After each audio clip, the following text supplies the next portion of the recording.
If you're running into a Lucidchart sharing error, especially messages like need to be a member of the account it was shared from, access denied, or a request access loop, don't worry. In this video, I'll show you the fastest ways to fix it step by step so you can get back into your diagram or at least get the file you need. And if this tutorial helps, make sure to hit like and subscribe for more quick software fixes just like this. Let's get into it.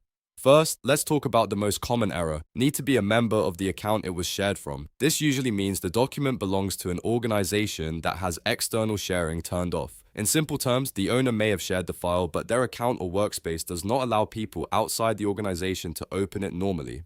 If that happens, your best first step is to contact the document owner directly. Ask them to check the sharing settings on the Lucidchart document and confirm whether outside access is enabled. If external sharing is disabled, they may still be able to grant you access if your account is allowed in their workspace. If not, ask them to export the diagram as a PDF, PNG, or another supported format and send that file to you instead. Now, if you belong to the same company or team, the issue may be on the organization side. In that case, contact your Lucidchart administrator.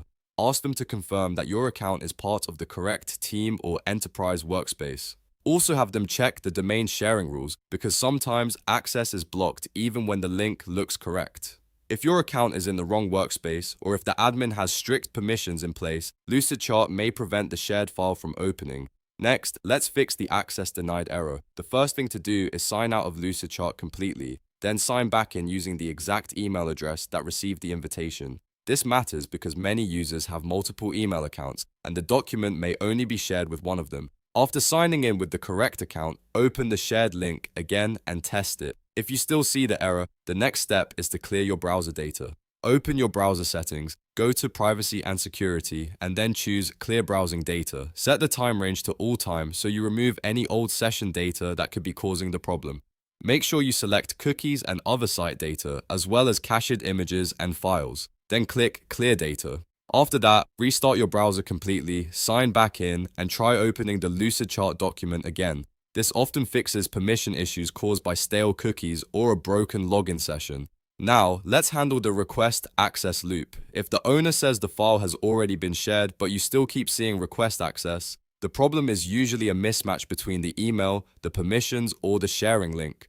Ask the owner to click Share and confirm your email address is entered correctly. Even one small typo can stop access from working. Then ask them to verify your permission level. They can set you as a viewer, commenter, or editor depending on what you need. If they are using link sharing, they should also review the link permissions to make sure the link actually allows the right level of access. After that, they should save the changes and send you a fresh invitation or updated link. If you only need to view the diagram and the owner still cannot grant full access, there is one more easy workaround. Ask them to export the document as a PDF, PNG, or JPEG and send you the exported file instead. That way, you can still review the content without needing live editing access inside Lucidchart. So, to quickly recap, if Lucidchart is giving you a sharing error, check whether the file is restricted by the organization.